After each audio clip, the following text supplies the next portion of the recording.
I get this one email a lot. It's become the most common question I get these days. The details change, but generally it goes something like this. I live in the UK or Europe or Australia, and I really want to get into a vintage Alfa Romeo, the 105 series in particular. But the value of these cars has just gone crazy in the last few years. All the GTVs in the market are up for all the money in the world. Even rough projects are fetching high prices. I've heard that GTVs are still pretty cheap in South Africa and pretty rust-free compared to cars in Europe. Is this a good way to get into a vintage Alfa Romeo? And my answer to all of that is, I think we're going to have to kick the hornet's nest on this one. Now, it's totally true that there was a time where you could pick up amazing classic cars in South Africa for not very much money. 6 or 7 years ago, if the best GTV in the country sold for $10,000, that was a lot. In fact, as teenagers, both myself and my brother drove 105 GTVs just because they were cheap, affordable old cars at the time. I had a 73 GTV 2000 that I picked up for like $1,600 or about 25,000 Rand. And it was a running and driving matching numbers GTV. Sure, it was about 4 different colors of red and the floors and sills had all the usual rust, but most importantly, it was a pretty solid and accident-free car. So it's a good idea to look for vintage Alfa Romeos in South Africa then? Not so fast. The golden days of cheap GTVs are long gone. And the situation now is really not great. In fact, if you do a quick search of Gumtree, which is South Africa's best online classified for looking for vintage cars, you'll find more dealers looking to pick up stock of these cars than there are owners selling. And the cars that are listed for sale are usually in really bad shape or totally overpriced. And those ads really tell us a lot. In fact, they tell us the danger of the whole matter. Because South Africa's currency, the Rand, has become so weak over the last decade, thanks again, Mr. Zuma, a profitable little industry exporting classic cars popped up. And that's what's really behind those ads. There are people out there just combing the countryside, looking for every last GTV and Junior and Julia and Spider to send over to Europe to make a quick profit. And this little industry has really caused the number of vintage cars around South Africa to dwindle in recent years. So now in 2019, the picking's pretty slim for good GTVs that are left around at a good price. Which means that cars that were previously considered uneconomical to repair, like really bad rust damage and really bad accident damage, are now kind of being cheaply fixed up as a quick flip. And this is where we're going to have to get into the myths about classic cars in South Africa. They do rust. Even Johannesburg cars rust. I mean, Johannesburg is not Southern California. It's not in a desert. In fact, in Johannesburg, it rains every afternoon in the summer, or pretty much every afternoon. Cars up there do rust, and cars from Durban and Cape Town rust pretty quickly. And the skills required to fix that rust damage and a lot of like the accident damage that we have on these cars are pretty thin on the ground around South Africa at the moment. The people who know how to repair these cars properly charge a lot of money for their time, and rightfully so, just as you'd expect from skilled professionals in Europe. They would charge a lot of money for their time too. And the standards for what's considered good work here in South Africa is a lot lower than it is in Europe. It's not uncommon for owners to not even realize that their cars have sills made out of body filler and like hidden accident damage. And generally, people are not willing to pay what it costs to get proper repair sections and sheet metal out from the UK to be shipped out here. Because the shipping's expensive, the import duties are expensive, and by the time it lands here, for my 1970 GTV, the barn find that I'm building on this channel, I paid more for the repair sheet metal than I did for that car.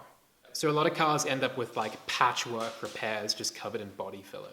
I'm not kidding about the quality thing. I recently met a guy with a 1300 step nose that he had recently sold to a UK buyer. And that car had had such a bad front end collision that the engine had hit the firewall. And he didn't even notice, but the inner fenders were all buckled and warped. But hey, it had shiny paint.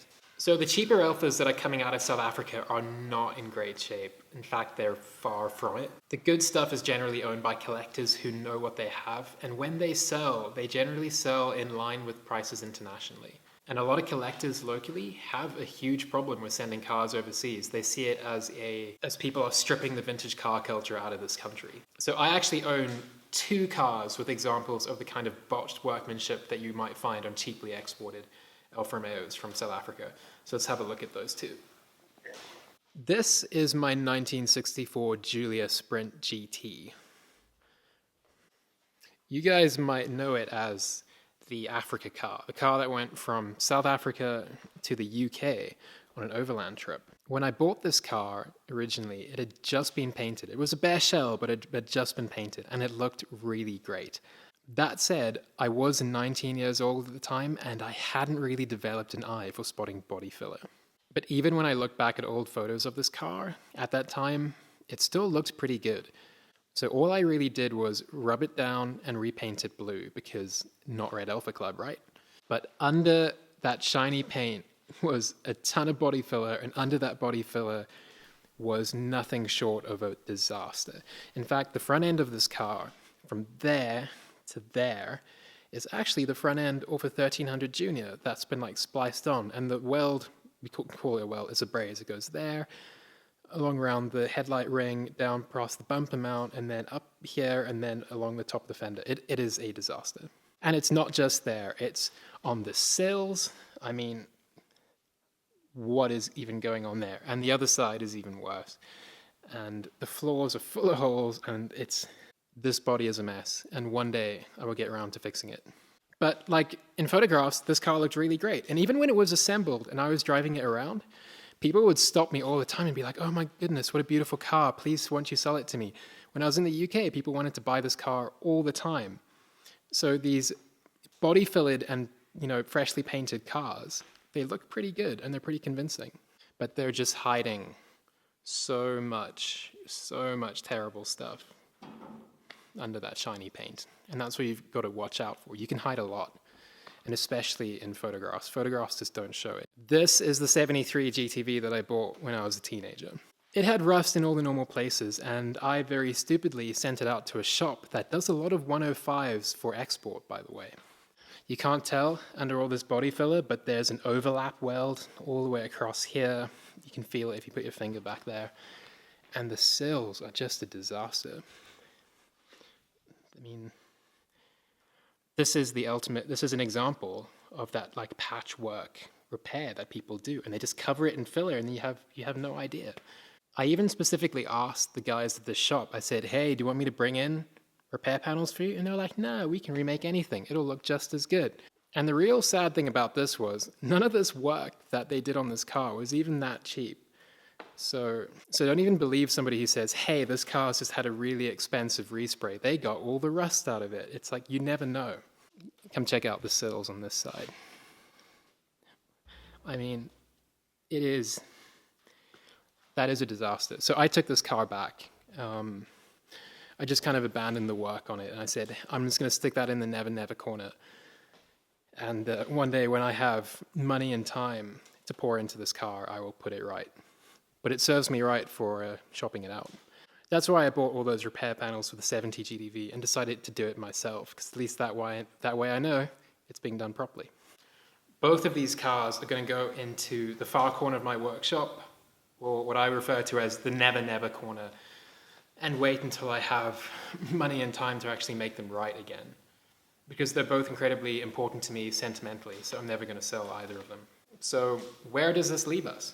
Well, the reality is that most of the cars being cheaply exported from South Africa are in terrible shape, and they're not even that cheap. Definitely not cheap enough to justify the condition.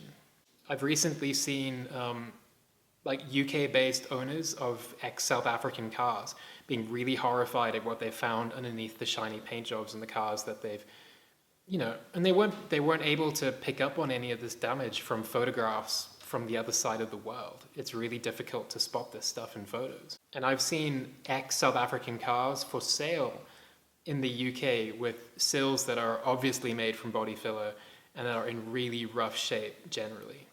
And getting those kind of cars right ultimately is going to cost way more than just buying a good quality car locally that you can inspect yourself.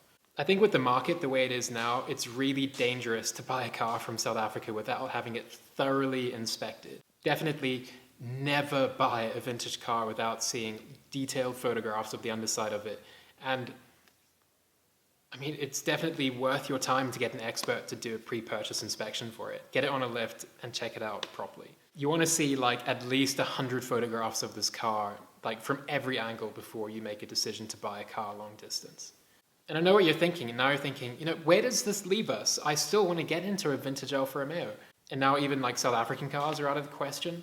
And my advice on this one is pretty simple. At the moment, Bellinas and 1300 Giulias in particular are actually really affordable.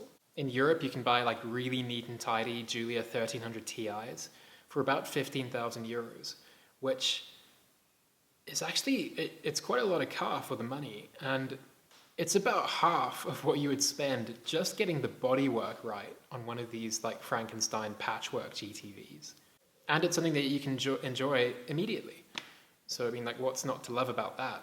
It's, I drive a 1300 Giulia Ti every day. Mine's not in good shape, though. It's really not. But that is a good way to get into a vintage Alfa Romeo in 2019 without spending a huge amount of money. And the Giulias are just as dynamic to drive as GTVs, and you can upgrade them with time and make them incredible, incredible cars. Yeah, so that's kind of like my take on the South African Alfa Romeo market at the moment. I really hope none of you get ripped off buying cheap GTVs from South Africa. And if you are a dodgy second-hand car salesman covering rusty cars and body filler and sending them over to the UK to make a quick buck, feel free to leave an angry comment in the description. I'm sure everyone would love to hear from you guys. Anyway, so that's my take. Okay, my huge nerds, I'll see you guys in the next one.